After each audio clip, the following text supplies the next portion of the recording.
Guys, mungkin tidak lambat lagi saya ucapkan tahniah iaitu kepada Timnas Indonesia kerana mencipta sejarah tersendiri dengan 3 tim layak ke Piala Asia di Qatar 2024 ini.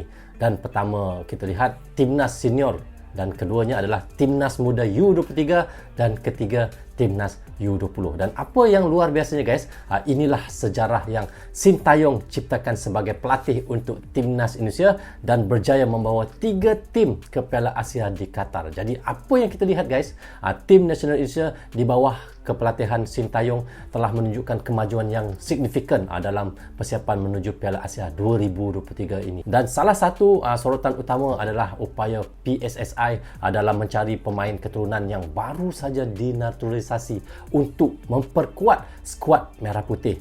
Dan beberapa nama pemain keturunan telah iaitu mencuat dan menyatakan keinginan mereka untuk mewakili Timnas Indonesia dalam ajang prestisius ini, dan nama-nama ini patut dipertimbangkan oleh federasi kerana mereka memiliki potensi yang sangat besar untuk menjadi andalan Timnas Indonesia. Jadi guys, siapakah player ataupun pemain-pemain yang dimaksudkan yang akan memperkuatkan Timnas Indonesia ini? Tapi sebelum itu saya mohon kepada teman-teman, jangan lupa klik butang subscribe untuk channel Gasnu Channel dan klik tombol loceng sekali, tanda dukungan teman-teman juga kepada channel Gasnu Channel. Dan di hujung videonya guys, macam biasa saya akan memberi sedikit komentar. Tanpa basa-basi, ayo kita sama-sama simak video ini. Mari. Rozul Channel.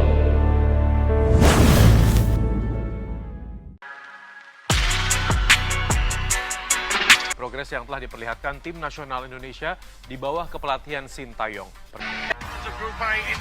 Indonesia sekarang sudah bukan level ASEAN, kita lihat ya, sudah level Asia. Karena kita lihat Timnas Senior, Timnas 23, Timnas U20 semua sudah masuk ke Piala Asia. Sebab itu kita boleh katakan Timnas Indonesia bukan ASEAN lagi, tetapi Asia.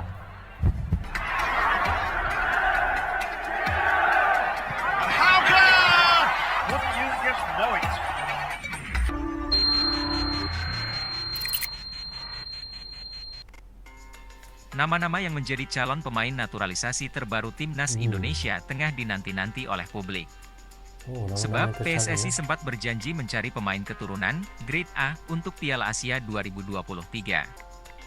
Sebetulnya, sudah ada beberapa nama pemain keturunan yang telah melempar sinyal terkait skuad Merah Putih. Mereka menyatakan keinginan dan harapannya untuk bisa menggunakan lambang Garuda di dada. Nama-nama ini juga patut menjadi pertimbangan bagi federasi. Mereka punya potensi yang cukup besar untuk menjadi andalan terbaru Timnas Indonesia untuk menghadapi Piala Asia 2023. Apalagi, di ajang ini, anak asuh Sintayong akan menghadapi lawan-lawan tangguh di grup A, Jepang, Irak, dan Vietnam, sudah menanti di depan mata.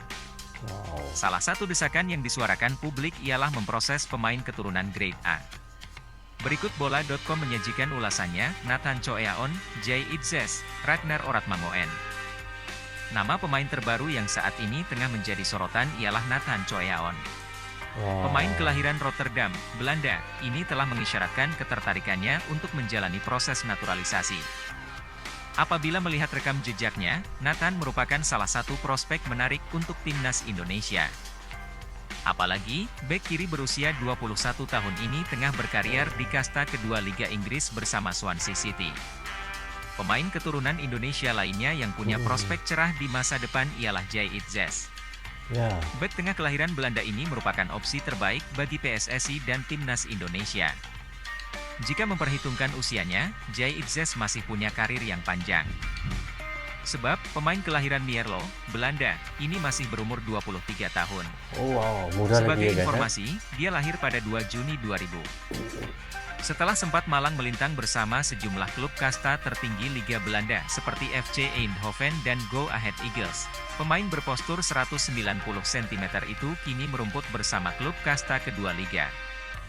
Italia, Venezia, pemain naturalisasi berlabel Grade A lainnya yang juga bisa menjadi alternatif bagi PSSI dan Timnas Indonesia ialah Ragnar Oratmangoen. Saat ini, dia berkarier di kasta tertinggi Liga Belanda bersama Fortuna Sittard. Pemain yang posisi naturalnya sebagai winger kiri ini memang punya atribut multiposisi. Sebab, dia juga bisa diplot sebagai gelandang serang maupun gelandang tengah andai kebutuhannya mendesak. banyak Secara posisi pengalaman, dia boleh Ragnar punya jam terbang main, ya. yang menarik di kasta tertinggi Liga Belanda. Selama 2 musim terakhir, dia aktif bermain di Eredivisie, baik itu bersama Go Ahead Eagles maupun FC Groningen. Hmm.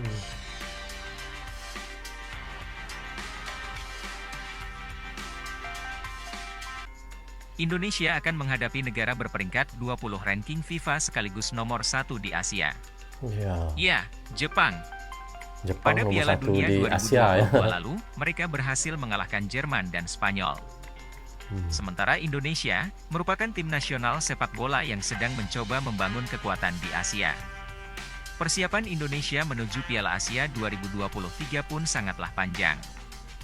Dalam persiapan itu juga sepak bola Indonesia memanfaatkan Jepang demi kemajuan. Tepatnya pada Mei 2023 lalu, ketika PSSI bekerja sama dengan Jepang dalam beberapa poin, seperti kualitas wasit dan sepak bola perempuan. Namun demi berbicara banyak di Piala Asia 2023, memasok skuad dengan kekuatan pemain-pemain naturalisasi, seperti menjadi hal utama. Cara itu seolah menjadi sebuah jalan pintas demi skuad yang berkualitas. Tengok jalan saja pintas jajaran ya. pemain-pemain Banyak negara-negara Indonesia saat begitu ya. ini dihuni oleh 7 pemain naturalisasi. 7 Jordi ya. Amat, Sandy Walsh, Shane Patinama, Ivar Jenner, Rafael Struijk, Mark Klok, dan Stefano Lillipali menjadi wajah asing di skuad Indonesia era kepelatihan Shin Tae-yong. Shin bukannya tidak pernah meminta secara langsung proses naturalisasi. Sebagai pelatih, tentu ia ingin mempunyai pemain berkualitas di dalam timnya. Ya, benar. Pada Februari Harus, ya. Banyak 2023 pelatih lalu, yang melakukan dia begitu. pernah secara langsung meminta kepada Presiden RI, Joko Widodo, untuk mempercepat proses naturalisasi. Khususnya pemain yang saat itu dipersiapkan untuk Piala Dunia U20. Memang proses naturalisasi U20 sedikit terlambat dan saya mohon perhatiannya dari Pak Presiden. 3 pemain ini, Ivar Jenner, Rafael Struijk, dan Justin Hubner, harus cepat bergabung barulah kita membuat tim yang baik. Jujur sampai saat ini memang sangat kurang waktunya buat membuat tim yang baik, ujar Shin seperti dilansir dari detik.com. Ya. Dari 3 nama yang diajukan Shin, hanya Hubner yang gagal terrealisasi. Desakan Shin untuk menggunakan pemain naturalisasi memang tidak lepas dari keinginannya untuk mencapai prestasi. Apalagi sistem pembinaan dan liga yang ada di Indonesia seperti tidak mampu menyediakan pemain sesuai kriteria Shin. Mengingat fondasi begitu ya jangka panjang tanggapannya? pembinaan kelompok umur terstruktur belum mendapatkan prioritas besar. Padahal PSSI memiliki gagasan pembinaan bernama EPA, Elite Pro Academy. Seyogianya, EPA menjadi kawah candra di muka bagi pemain-pemain muda untuk mendapatkan jam terbang.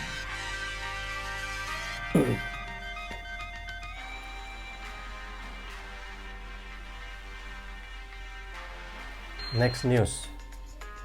Timnas Indonesia U23 diperkuat 2 pemain naturalisasi yakni Ivar Jenner dan Rafael Struijk di babak kualifikasi Piala Asia U23 2024. Jenner dan Struijk jadi andalan pelatih Shin Tae-yong.